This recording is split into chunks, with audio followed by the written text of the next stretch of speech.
জয় গুরু, জয় শ্রী শ্রী রাম ঠাকুর। আমাদের জীবনে নানান ধরনের ওঠা পড়া চলতেই থাকে।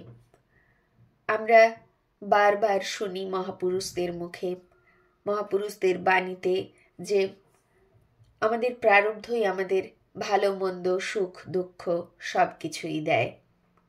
শ্রী শ্রী ঠাকুর বলছেন, ভগবান যাহা করেন তাহাতে কোনরূপ অমঙ্গল হয় না, কারণ তিনি মঙ্গলময়। ভ্রান্তিবশত নানান বিষয় দ্বারা চঞ্চল হইয়া জীব সকল দুঃখ পায়। ভগবানের ওপর নির্ভর করিয়া থাকিলে তিনি মঙ্গলই দান করেন। শ্রী শ্রী ঠাকুর আরও বলছেন, জগতে কাহারও কোনো শক্তি নাই যে ইচ্ছা করিলে কিছু করিতে পারে। যাহা ইচ্ছা করিয়া আপনি করিতেছেন বা করিয়াছেন, ভাবিতেছেন, তাহাও পূর্ব নির্ধারিত বা পূর্ব নির্দিষ্ট ছিল। সকলেই যার যার গুণের স্বভাব অনুযায়ী অর্থাৎ কর্মফল অনুযায়ী চালিত হইতেছেন। অতএব জগতে কাহারও কোনো দোষ নাই। প্রারব্ধ বা কর্মফল অনুযায়ী শত্রু মিত্র, আপন পর, ভাই বন্ধু, আড়া পাড়া পড়শি সকল কিছুর যোগাযোগ ঘটে। আপনি মনকে চঞ্চল করিবেন না। একমাত্র শ্রীনামেই আপনাকে শান্তি দিতে পারে, তাহা ছাড়া অন্য আর কোনো পথ নাই। শ্রী শ্রী ঠাকুরের এই কথাগুলি একটি ঘটনার দ্বারা আমরা যখন জানতে পারি, তাঁরই জীবনে যে ঘটনাটি ঘটেছিল সেই ঘটনাটি স্পষ্ট করে দেয় ঠাকুরের এই উক্তিগুলি। শ্রী শ্রী ঠাকুর যা কিছু প্রত্যক্ষ করেছেন তাহাই তিনি বলেছেন। মহাপুরুষরা যা বলেন তা তাঁদের প্রত্যক্ষ করা সত্যি। আজ সেরকম একটি ঘটনা আমরা শুনব। কুঞ্জলাল মজুমদারের বাড়িতে শ্রী শ্রী রাম ঠাকুর ভক্তদের সাথে কথা বলছেন।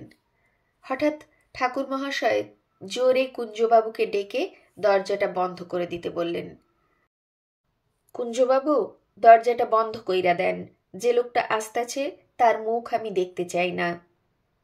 কুঞ্জবাবুর দরজা বন্ধ করতে একটু দেরি হওয়াতে উক্ত ভদ্রলোক শ্রী শ্রী ঠাকুরের ঘরে ঢুকে পড়লেন। ভদ্রলোকটিকে দেখে শ্রী শ্রী ঠাকুর বললেন, আপনি ভাবছেন আমারে প্রণাম কইরা গিয়া কড়িকাঠে ঝুলবেন? আপনার এত বড় সাহস! আপনারে দফায় দফায় জন্ম নিতে হইব এই ঋণ শোধ করার জন্য। সবাইয়ের স্ত্রী তো তাদের স্বামীকে যত্ন করেন, তবে আপনার স্ত্রী কেন আপনাকে মুখে যন্ত্রণা দেয় ভাইবা দেখছেন কি? আসেন, আমার দক্ষিণ হাতখানা স্পর্শ কইরা দাঁড়ান, দেখেন আপনার পূর্বজন্মের কুকীর্তি। এবার ভদ্রলোক চিৎকার করে বলতে লাগলেন, ঠাকুর, আমি আর দেখতে পারছি না, এ যেন সমস্ত শরীরে আগুন জ্বলছে। এবার শ্রী শ্রী ঠাকুর বললেন, আজ থাইকা 14 জন্ম আগে আজ যিনি আপনার স্ত্রী, আপনি তার প্রতিবেশী ছিলেন। একখণ্ড জমির জন্য আপনাদের মধ্যে বিরোধ বাধে। একদিন গভীর রাতে আপনারা খেয়া নৌকায় নদী পার হইতেছিলেন। তখন আপনি দেখলেন যে নৌকা বাইতা ছিল সে আর আপনি ও আপনার প্রতিবেশী ছাড়া আর কেউই নৌকায় নাই। নৌকা যখন মাঝ নদীতে, আপনি হঠাৎ উইঠা আপনার প্রতিবেশী, এই জন্মে যিনি আপনার স্ত্রী, তারে ধাক্কা দিয়া জলে ফেইলা দিছেন। আপনি দেখতে পাইতেছেন? ভদ্রলোকটি আর্তকণ্ঠে বললেন, হ্যাঁ বাবা, দেখতে পাচ্ছি, আর দেখতে চাই না, আপনি আমাকে ক্ষমা করেন।